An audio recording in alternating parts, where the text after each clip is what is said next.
All right, all right, all right. Let's do something different today.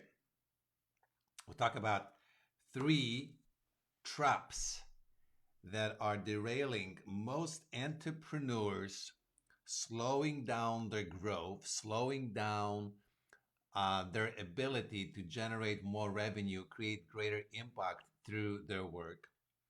And in fact, I'm going to talk about one of the heroes of entrepreneurial movement, if you will, Steve Jobs. Sorry about the dings. And how he nearly single-handedly is responsible for derailing so many entrepreneurs and guiding them from beyond from the grave into the wrong direction.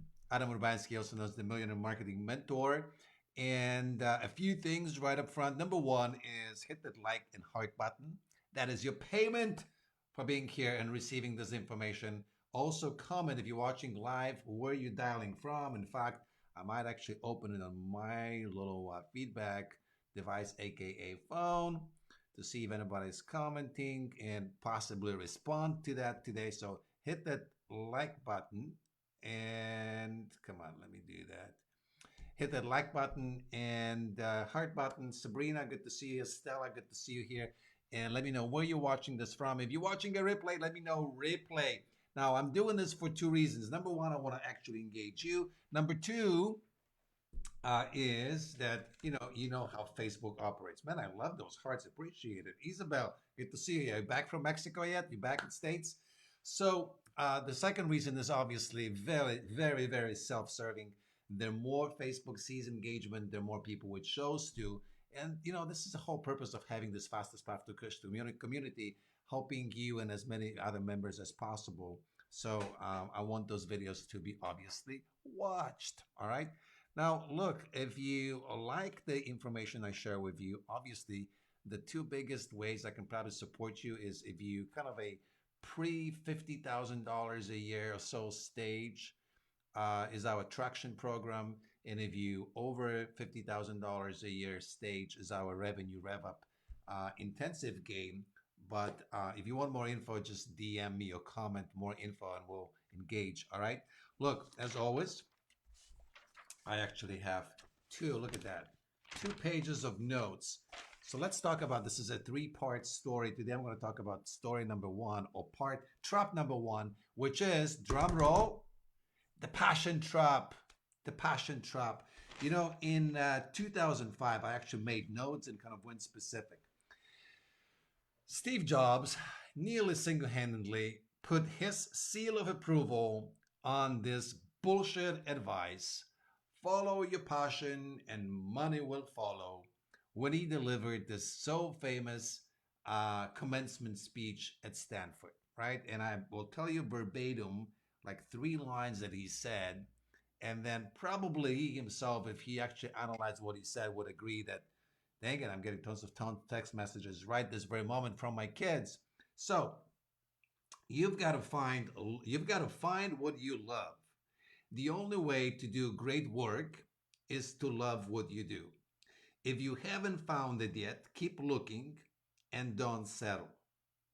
So, in particular, I've got the first 2 lines. You've got to find what you love, and the only way to do great work is to love what you do. I definitely agree with his second thing. The only way to do great work, to persevere through the crap and bullshit and rejection and humiliation and scarcity periods and ups and downs and the craziness of being an entrepreneur and building a business is you've got to freaking love what you do. But don't follow your passion. So, as kids, I've got 2 grown-up daughters. If you've got kids, you probably know this.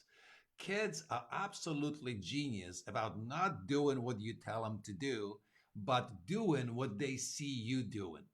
They've got this sixth sense. You tell them do this, but you do something else, guess what?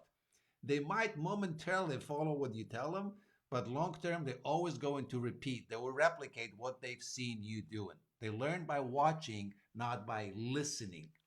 Now, as entrepreneurs, it's kind of amazing because if we consider our entrepreneurial parents out there, the greats of the world, the Gates and the Rich and the Bransons and the Jobs of the world. We as entrepreneurial children, we follow what they say, and they all say the same bullshit message: just follow your passion and the money will follow. Show me one example in the world where this really exists, and man, it's just, it doesn't exist. So let me actually share with you. I should have grabbed the book. Hang on one sec. All right, this is highly unprofessional, but I've got to do this. All right.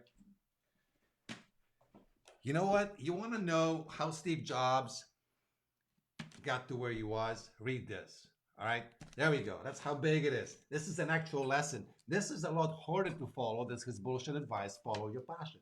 You want to know a little bit about Steve Jobs pre-Apple? Let me tell you about Steve Jobs pre-Apple. You know that he dropped out of college. That's obviously another thing that people go like, oh my God, I don't need college to be an entrepreneur, which is true. But you know what Steve Jobs studied in college for the year he was in there? Steve Jobs studied Eastern mysticism and liberal arts. Eastern mysticism. In 1970, I believe, after he dropped out of college, slept on the floors, and ate at Hare Krishna centers, which that's how broke he was. He came home. And you know what happened? Mark, great to see you here. Winnie, awesome to see you. Linda, awesome. Thanks for tuning in. Stella, awesome. Thanks for dialing in from Florida. And so So look, Steve Jobs comes home and his parents says, well, Stevie, you got to make some money. You got to pay your bills. So Stevie sees an ad in a magazine. You know what the ad says?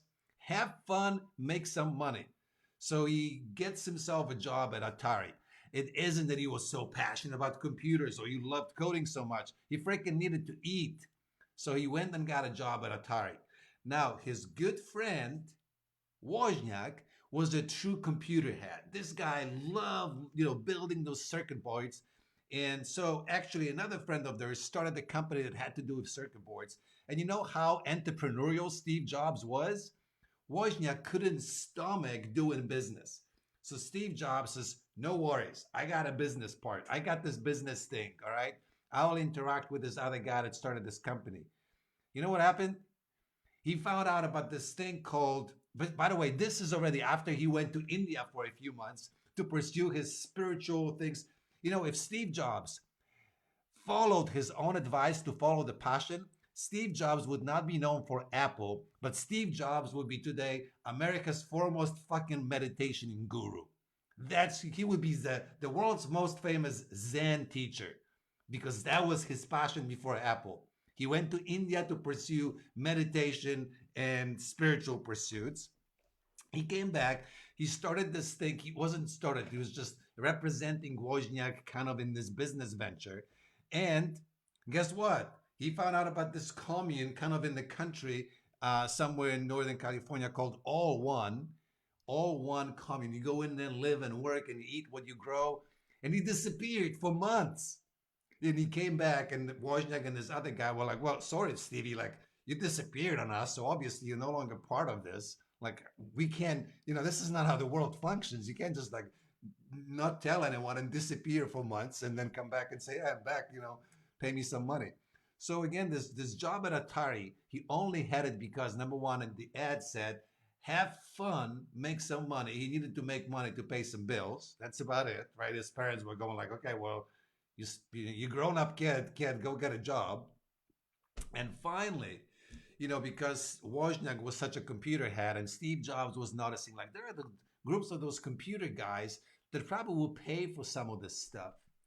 And that's where they went to this famous Byte Shop, computer shop in Mountain View.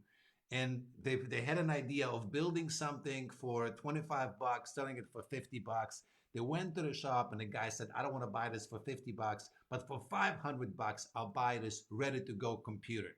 And Steve Jobs, opportunity sense kind of kicked in and he went, all right. And that's when he went starting fundraising, scrunching money to actually fulfill that order, right? That is the real story. Now, when you watch him deliver the speech at Stanford, was he passionate about Apple? You freaking better believe it.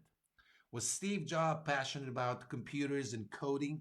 At the end, yes, but when he started, not even remotely.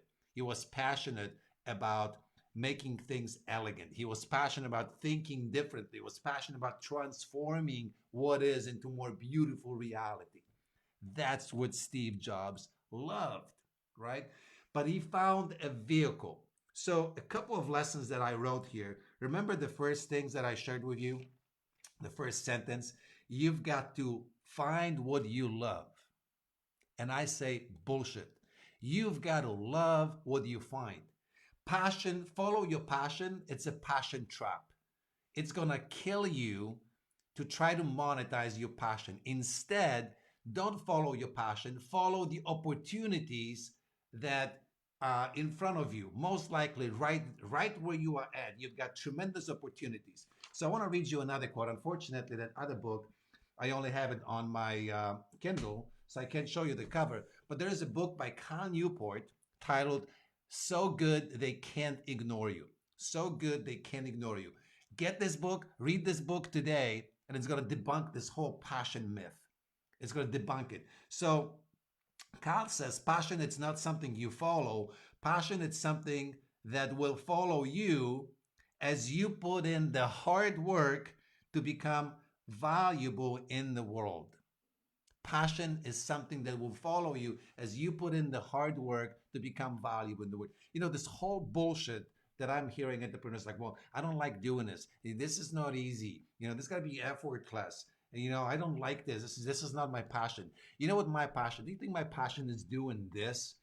Teaching you marketing? Not even close. People always say like, oh my God, I can't do what you do. You're so passionate about marketing and selling. Oh my gosh, give me a fucking break. What? Oh, we have the book actually. Oh, there we go. Thank you, Bo. You see, I'm such a manifestor. I just say and things appear. So good you can't ignore you. By this guy, Cal Newport. He's got another good. He's got plenty of good stuff. Just read his shit. Look, you know what I'm passionate about? When people ask truly what business I'm in a business of transforming lives. I just found the vehicle, aka marketing, teaching, and marketing and selling training that delivers on that passion. When I read stories that actually get me going, is stories from clients whose lives have been transformed and the lives of their employees in turn and all the lives they touch. This is the impact I make, and I create an army of impact makers. Limitless impact, baby. That is my passion. Marketing is just the vehicle. You know why? Because when I followed my passion first, I sold my rest. First of all, you know what? Let me tell you my story. Oh my gosh, why do I freaking tell you Steve Jobs' story? My story. I came to United States in '89, $194 in my pocket. I can tell you exactly how I know this, but that's a whole new story. And guess what? I needed to eat. For 90 days, I was surviving mostly on a cup of coffee a day. For 90 days. And you know what? There's one thing that I knew I didn't want to do. I was adamantly clear I don't want to be in a bakery business. Why? Because my dad owned a bakery and I saw how hard he worked. And I was like, I don't care what it is. I am not getting into the bakery business because that is just, it's going to kill you. It's hard work. Guess what? I was a high school graduate who didn't speak English. It's the only possible work I could lie my way into to get myself hired as a baker, even though I was not one, right? So that's how I got in the bakery business. Fast forward 10 years, I built a multi $7 business in a fast food industry, coffee shops slash bagel shops, essentially turning the opportunity that's shown in front of me, learning how to really be a baker, how to bake, and the shit that people actually love to eat, breads and bagels and rolls and sweets. And they like to drink the coffee. Opportunity, ding, ding, ding, ding, ding. Then another opportunity open up. I opened a shop, a restaurant, a bakery for someone else. Another opportunity open up. I opened another one for someone else, became co-owner. I became a co-owner of multi-shops. I bought out my partners. I owned a chain of bagel shops slash coffee shops. Ta-da! Was I passionate about bakery business? Hell no. But when that opportunity opened up, you know what? I went to libraries. I bought books and I started reading about baking and making breads and artisan breads and fermentation process and how do you actually make things taste good. You know, in the 1990s, have you met me? You know what my license plate said on my car? Bagel Whiz, BGLWIZ. Bagel Whiz, and it said, a frame said, bagels make the world go round. In the 1990s in Southern California, many of the bagel coffee shops, and they either used my product, my company had trucks and delivered products to other restaurants, or they baked product based on my formulas, my recipes. And if you told me that in 1989, a few years prior, that this is what will be happening, I said, you're full of it. I am not a baker. I don't want to have anything to do with bakery. All right. I didn't know what my passion was. You know what my passion was? As I was riding on a subway train back and forth to work every morning, late early in the morning, late at night, I was watching people. And as I was watching people, I imagined myself, I'm a movie director. Fuck yeah, that is my passion. I am a people watcher. I see all the intricacies. I'm going to make amazing movies. In fact, my number one movie that I wanted to make is about Subway, watching people on Subway, some sort of psychological thriller shit. I don't know what I was thinking. That was my passion. I probably would have been as broke as it gets today, right? I don't know. But I didn't follow my passion. I followed the opportunity. So look, don't uh, what was the Steve Jobs sentence here? I've got to say, you've got to find what you love. And some people just keep searching and searching and searching, and it can, and as confused as it gets, right? No, stop that nonsense. Instead, fall in love with what you find. Fall in love with opportunities right in front of you. Fall in love with doing the work. Fall in love with discovering how to be of more value to more people. And I promise you, there is so much joy, there's so much fulfillment in this. I truly cannot see myself doing other work. Actually, I take it back. I could. I could do teaching on other subjects. I could find other vehicles because beyond every one of those vehicles that I actually have a few in mind, that beyond every one of those vehicles is the actual passion of transforming lives. But transforming lives is very hard to sell. Like, what the hell does it mean? How do you do that? So instead, you've got to have a vehicle. And that vehicle has to be crystal clear, communicating the message. Here's how I provide value to you. That is how you find a way to express your passion. That is how you find a way to monetize something. All right. So again, don't um, don't go finding something you love. Instead, start loving something that you already found or can find. Whatever comes your way. Don't follow your passion, follow the opportunity. Let's see what we've got here. Karen, good to see you. Kelsey, awesome to see you. Jessica, so good to see you here. Tracy, so good to see you here. Awesome. Ladies and gents, if you've got a question or comment, type it in. Otherwise, I'm out of here. All right, let's see. I'm looking at my notes. Anything that I missed? Yeah, that's you can quote Steve Jobs. You've got to find what you love, right? And I say bullshit. Or you can quote me and you can say, hey, you've got to love what you find. I think it's a lot more effective. I think it leads you to a lot more success, a lot faster. All right. Thanks for all the love. Thanks for all the hearts and all the likes. Thanks for all the comments. If you've got a big aha, I would appreciate you sharing that as well. Eric, great to see you here. Eric, we have not talked in a long time. Vasha, so good to see you here. Okie dokie. Let's see. Anything else I left out? Very cool. Jessica says, I love that. Don't follow your passion, follow the opportunity. You can quote me on that, baby. Maybe I'll be famous one day. I'll be waiting for that opportunity from invite from Stanford to deliver my commencement speech. It would sound a little bit differently. Love that. Thanks guys for liking this follow opportunity. So I've got two more traps. There's obviously lots of entrepreneurial traps that are tripping people up, but I've got two more. I'll probably deliver them next week. But this is one that I see tripping people the most. And by the way, at all the stages, right? From startups to even fairly mature entrepreneurs, they still get confused by this. Like, well, I don't know, I'm passionate about this. But when they really, again, don't learn from what the entrepreneurial greats are saying. Instead, backtrack the story. Bill Gates was a mediocre programmer, mediocre at best. How did he come up with Microsoft? You think he was really so passionate about writing code? What a pile of horseshit. He wasn't. He found an opportunity and went for it. All right.